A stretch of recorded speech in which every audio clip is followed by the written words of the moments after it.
Hey everybody, it's Peter, and this is the 2023 Kawasaki KLR 650 S. It's the KLR S, and S stands for shorter ride height. Now, some people said the S should stand for shorter length, but it is shorter ride height. And we did a single review of this in the past where I compared it to the Adventure model, which I had for a side-by-side comparison. So if you want to see me jumping side-by-side, I'll put a link in the description so you can see that previous video.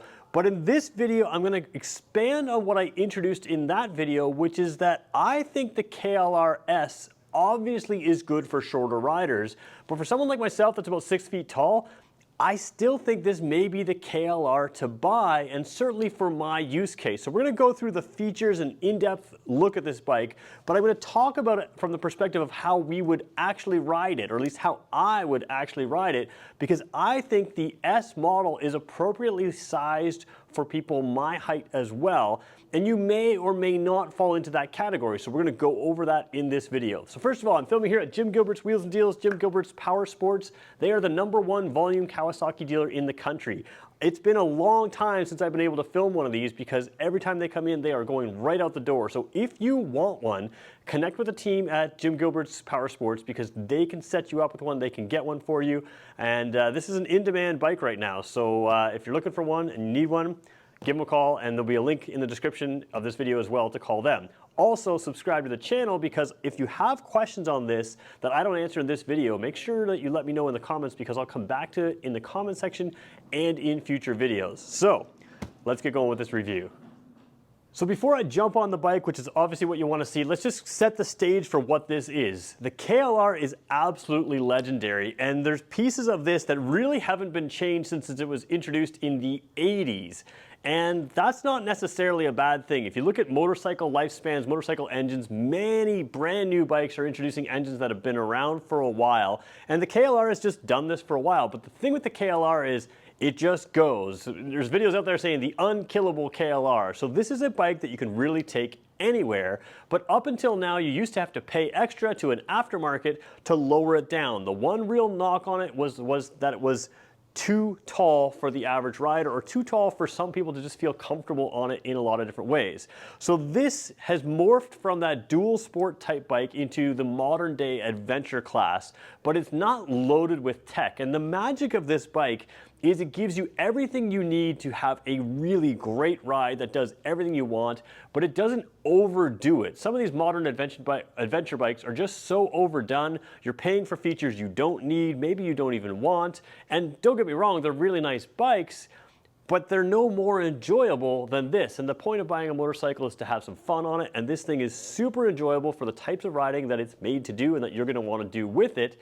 And that's really the joy of this, is they've really improved it. So the improvements here come in things like LED lighting, which we'll take a look at, but even little things like there's fuel injection now, which that's going to be a requirement for emissions regulations, but little things like the little generator in here that gives you extra power for your electronic accessories. This one we'll talk about the dash and how you can add the electronic accessories, but even though this isn't the adventure model, it comes with some of those features standard.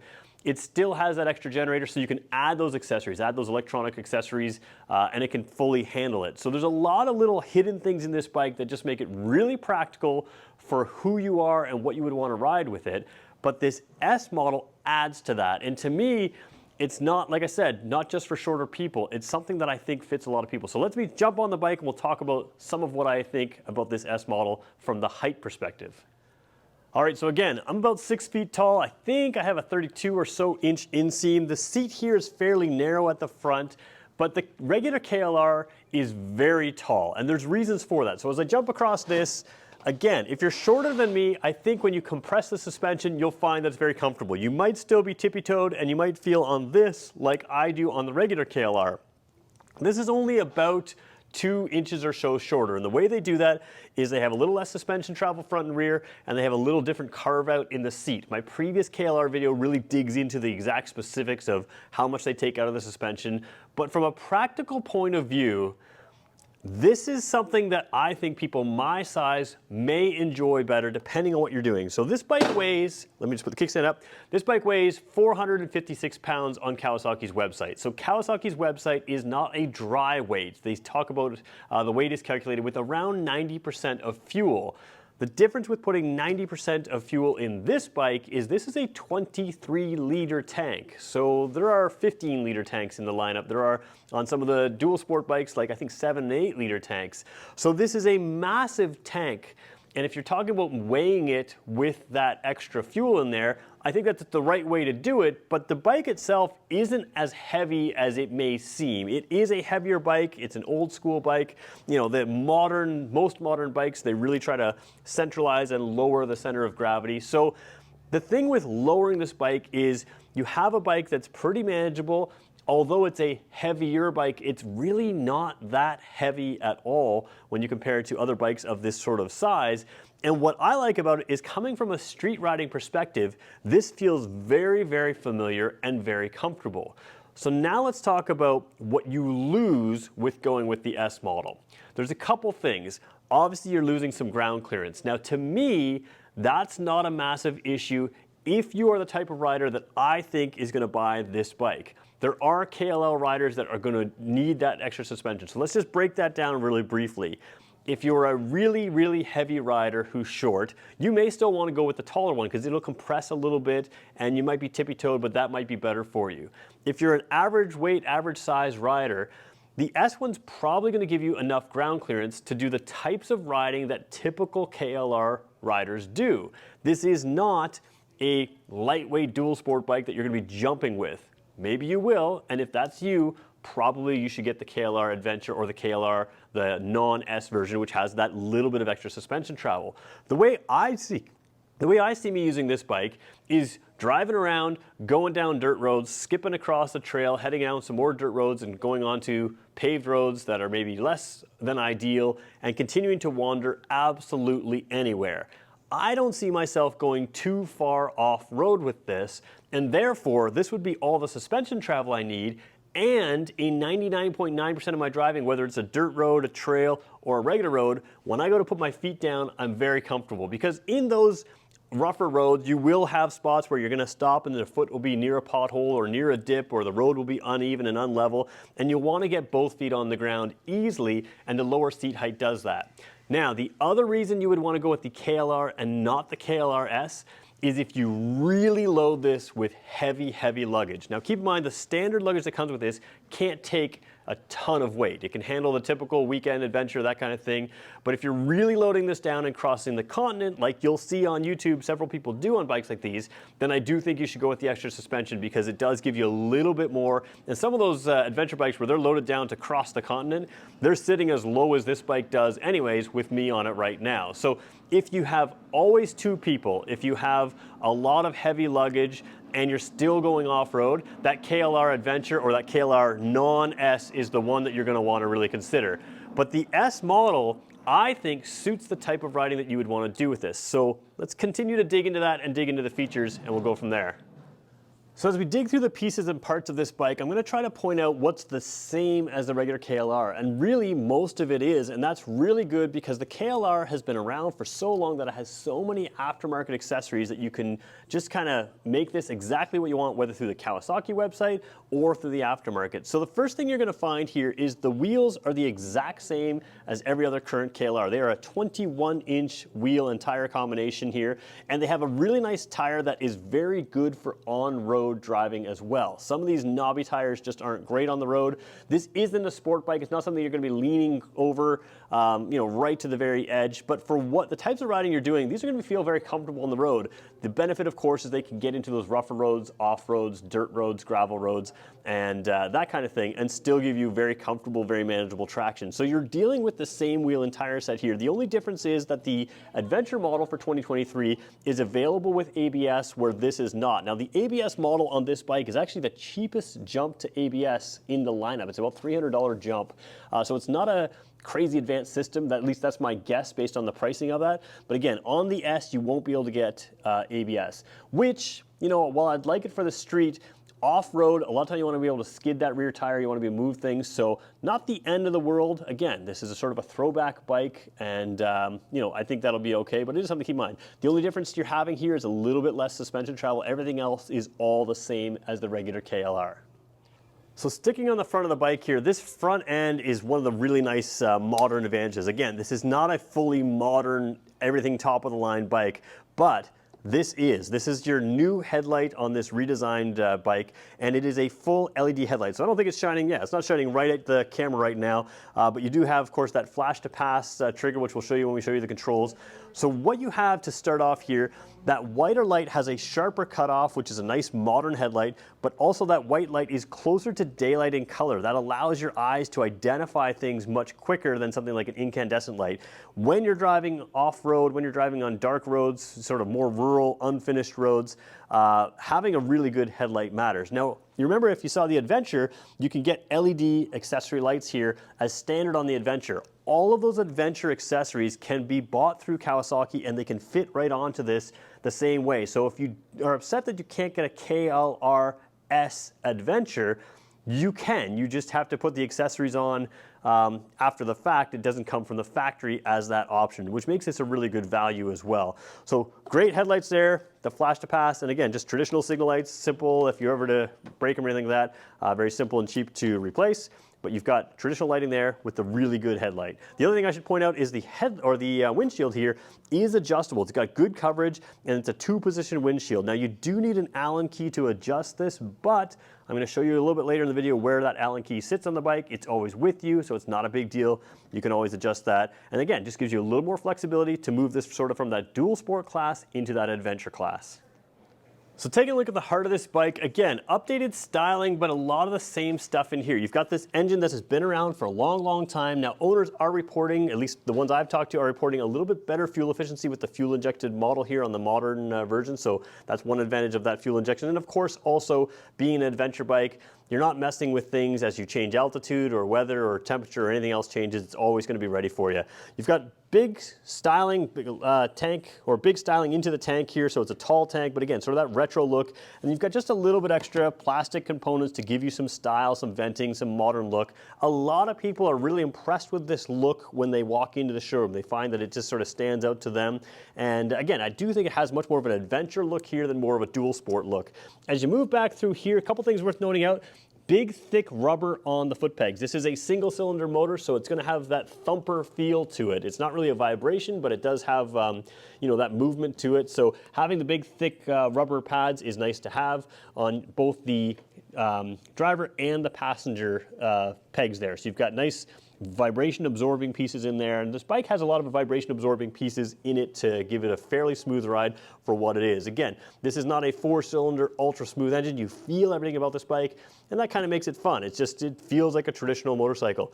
Up here you've got that upswung exhaust here, fully covered by the bodywork, and again, this is more dirt bike style plastic bodywork, so if you were to bang it, crash it, drop it, do something like that, it's not the sport bike type plastic that's going to crack on you. This is nice you know, flexible stuff. And then we move into that lowered seat. So traditionally, you have kind of a straight line off the seat on the KLR. This one just comes down a little bit, still very usable for your luggage, but again, just scoops out a little extra space. This is a specially formulated seat for this bike with really comfortable urethane padding in here. I will admit, it is a very, very comfortable seat, whether it's the shorter bike or the taller bike, very good seat. Let's move back here and show you what we've got up here. So one of the really underrated but great things about the KLR is this system right here. So starting with this back rack, this plate, everything you see here is factory stuff. This comes as equipped. And you can see it's got the holes sort of pre-drilled for various accessories that would fit in there, top boxes, other types of things. It's all ready to go. But unlike the Adventure model that comes with the side cases, this one comes just as you see it. There's no extra stuff. And what's cool about that is this is a very inexpensive bike for what it is. It's just probably the cheapest way to get into a true adventure bike. And it allows you to just get into that adventure riding by just buying the bike. If you have stuff to take with you, grab your backpack, your duffel bag, whatever you want, and strap it down here. You can see these handles here. There's lots of bars to strap things down to attach things to. I'm going to show you a view on the side in a second that shows you a little extra tie downs, but even on this rack here, it's still fully usable as is, even if you don't want to put accessories in it. I mentioned that I was going to show you the where that Allen key is. So this is a little section here that's easy to open with your ignition key, if I can turn it the right way. And you can see there's a little toolbox right in there. So you have your tools right there, easy to access. And of course, that's where your Allen key can sit to adjust your windshield. And that can pop in and out. Again, it's keyed to your ignition key, so it's all locked in there. It's also a good spot to put your paperwork for the bike, stuff like that. Put it in a little bag or something like that, keep some water resistance in there. And you've got it easy, accessible place to keep what you need on the bike with you. So I want to show you a little bit of the side view here. I'm going to probably go around to this side here just as sitting towards the light and show you a couple other little features that you don't see on every modern bike, but this bike still has it, and it's really smart.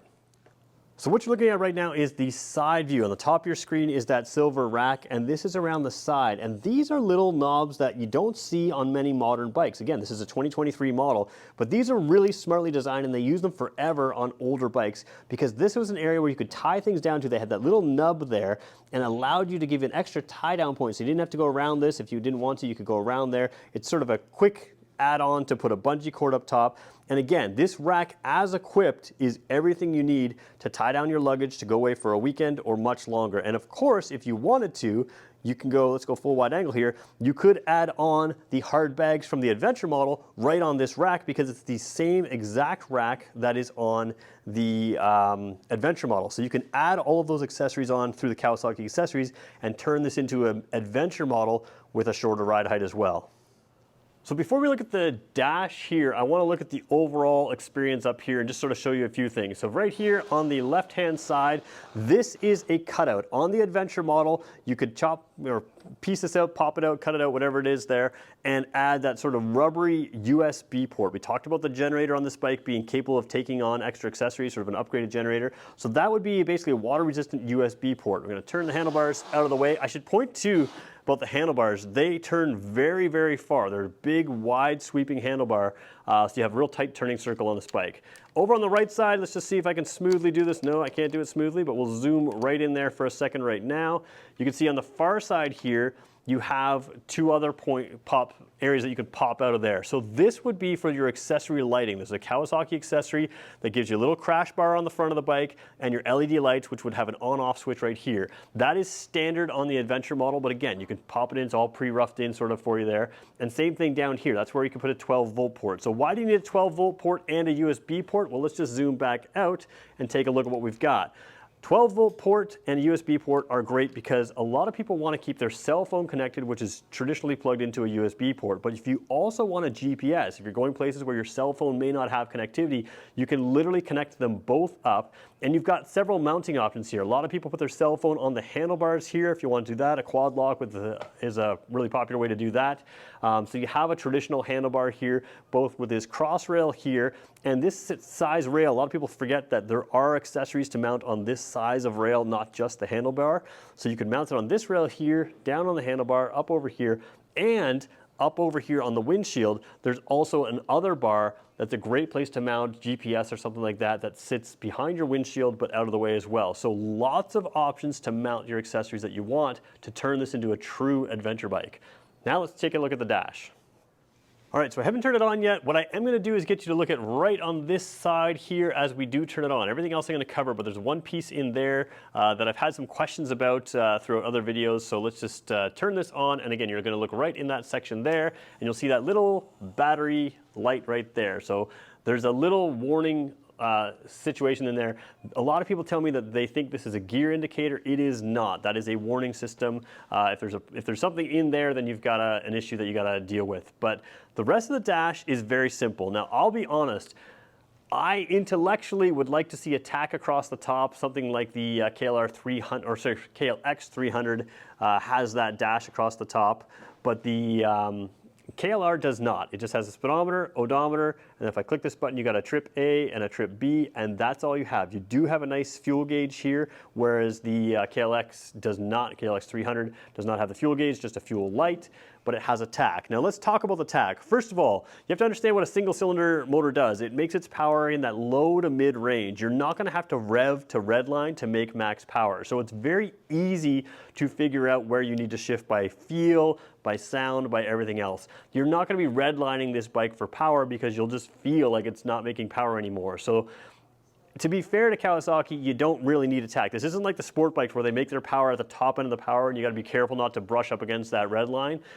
This is a bike that's making all of its power down low. It's very easy to drive, very easy to understand, and again with this lower ride height, it's very much more approachable. So while I would like to see a tack for my peace of mind, the reality is you're never going to need to look at it to shift gears, and they kind of know that, so it's not on here. So the other thing is gear indicator, sure, would be nice, but again, doesn't have one, it is what it is. So simple dash, basic stuff, gives you all the basics of what you need. I do want to show you the controls here as well on this bike though. All right, so we're looking at the left side handlebar here, and there's a lot going on here in this shot. The very top of your shot, you can see those round mirrors. Round mirrors are inexpensive to replace if you were ever to drop this bike, no big deal. But they also work very well, good shape, that kind of thing. And then you've got the hand guards here. Now on something like the Versys 1000 or Versys 650, it's got an extra bar down here. So these have a little more flex to them if you were to hit something, much more like a dirt bike, whereas the other ones are a little bit more firm. These are gonna work if you're hitting it up against sticks and branches and that kind of thing, as well as just wind protection, which is going to give you a little bit extra cold weather riding ability, as well as, you know, all the typical stuff that you're going to see on road. But if you're driving down gravel roads or that kind of thing, you're going to really want these hand guards, because if that vehicle in front of you, if it's a Jeep or something like that, is throwing rocks up from its tires, you want to make sure they're not hitting your fingers, and this is going to be an important piece to protect you there. Clutch lever here, it's not a slipper or assist clutch or anything like that, but it's a very simple feeling clutch, not as light as something like the crazy light Versys 300X, but again, very manageable for everyday, day-to-day driving. You'll see right in here, there's that little trigger here. That trigger is what is you can use to flash your high beam. It's a really nice little feature just to grab visibility from people.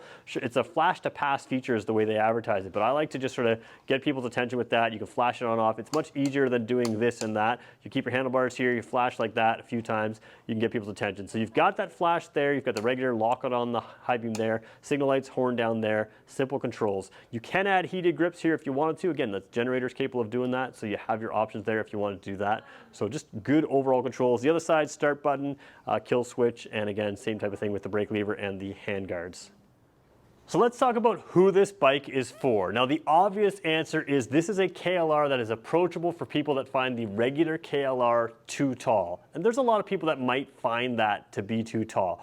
I fit on that KLR, but I think this makes sense for the typical KLR rider.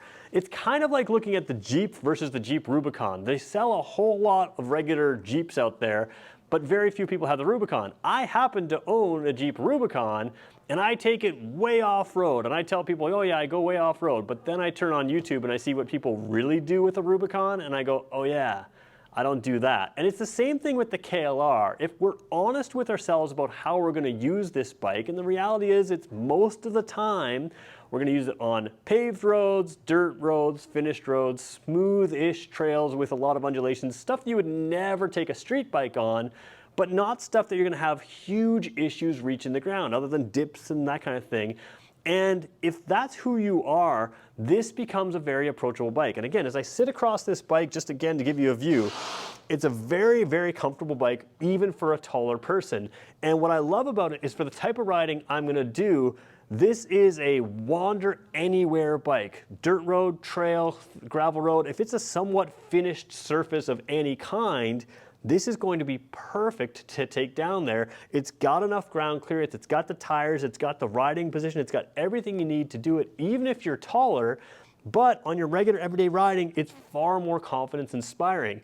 I'm not taking two people on this, so I don't need the extra suspension height as it compresses, and the luggage I'm gonna take is gonna weigh this down enough to limit my riding experience, which means that this becomes a real option for someone like me, who still wants a tall, protected bike in the front, who wants to sit back here and have something that's comfortable to ride on.